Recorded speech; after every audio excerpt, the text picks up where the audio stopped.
kawan-kawan, malam hari ini aku akan membuat vlog tentang membaca sastra yaitu mengenai gaya bahasa atau majas. Nah, kekonotatifan bahasa sastra melibatkan emosi-emosi dan nilai-nilai. Dalam membaca sesuatu kayak sastra, kita harus dibekali dengan pemahaman mengenai gaya bahasa terlebih dahulu agar dapat lebih menikmati keindahan karya sastra tersebut. Menurut Harimurti Kridalaksana, ahli bahasa, menyatakan gaya bahasa mempunyai tiga pengertian, yaitu yang pertama, pemanfaatan atas kekayaan bahasa oleh seseorang dalam bertutur ataupun menulis. Yang kedua, pemakaian ragam-ragam tertentu untuk memperoleh efek-efek tertentu. Yang ketiga, keseluruhan ciri-ciri bahasa sekelompok penulis sastra. Pembahasan mengenai gaya bahasa ini hanya dibatasi pada hal yang umum saja ya, seperti metafora, hiperbola, ironi, metonomia, ataupun personifikasi. Nah, penjelasan lebih lanjut bisa dilihat pada ulasan berikut ini ya. Nah, langsung saja aku akan menjelaskan tentang gaya bahasa. Yang pertama yaitu gaya bahasa perbandingan. Yang pertama ada gaya bahasa metafora. Metafora ini gaya bahasa perbandingan yang melukiskan sesuatu dengan membandingkan langsung dan tepat atas dasar sifat yang sama ataupun hampir sama. Contoh, Dewi malam terlihat sangat mempesona. Yang kedua ada simile. Simile ini gaya bahasa yang mengungkapkan dengan perbandingan eksplisit yang dinyatakan dengan kata depan dan penghubung, seperti kata ibarat, layaknya, umpama, dan lain-lain. Contoh simile, kita layaknya air dan minyak. Yang ketiga, asosiasi. Gaya bahasa perbandingan terhadap dua hal yang berbeda namun dinyatakan sama. Contoh asosiasi yaitu masalahnya rumit sehingga susah mencari jalan keluar, seperti benang kusut. Yang keempat ada personifikasi.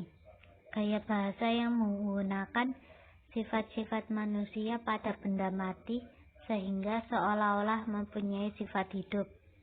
Contoh personifikasi yaitu daun itu jatuh menari-nari di depan mataku. Yang selanjutnya ada gaya bahasa hubungan. Yang pertama ada sinekdoche. Gaya bahasa yang menggunakan suatu bagian dari objek untuk menyatakan keseluruhan ataupun sebaliknya. Contoh sinekdoche yaitu berjuta-juta mulut harus diberi makan oleh pemerintah. Yang kedua ada metonimia, adalah gaya bahasa yang mengungkapkan penggunaan nama untuk benda lain yang menjadi merek, ciri khas, ataupun atribut. Contoh ini adalah karena sering menghisap jarum, dia terserang penyakit paru-paru. Nah, selanjutnya ada gaya bahasa alegori. Alegori ini adalah gaya bahasa yang menggunakan kiasan ataupun penggambaran. Contoh alegori yaitu perjalanan hidup manusia seperti sungai yang mengalir, terkadang melewati tebing, terkadang melewati arus yang kencang, dan lain-lain. Yang selanjutnya ada gaya bahasa pernyataan.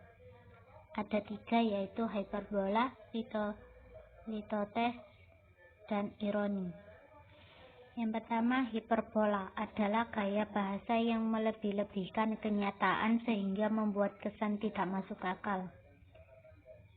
Contohnya yaitu sempurna sekali, tiada kekurangan suatu apapun. Atau bisa dikatakan tiada kekurangan suatu apapun itu seperti cantik dan baik, tidak ada tandingannya. Terus yang kedua ada litotes, adalah gaya bahasa yang mengurangi kenyataan yang sebenarnya dengan tujuan merendahkan diri. Contoh litotes yaitu terimalah hadiah yang tidak berharga ini sebagai tanda terima kasihku. Dengan kata-kata yang tidak berharga sudah bisa dikatakan tujuan merendahkan diri sendiri. Yang ketiga ada ironi, adalah gaya bahasa yang menyatakan secara tidak langsung sesuatu yang nyata berbeda. Contohnya yaitu pandai sekali kamu, nilaimu merah semua.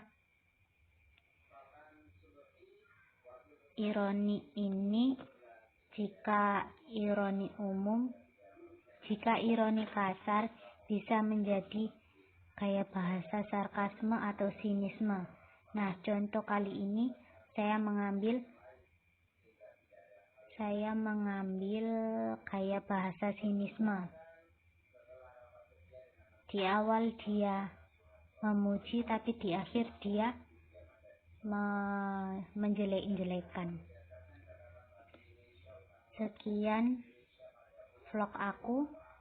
Semoga bermanfaat di kemudian hari ya. Terima kasih.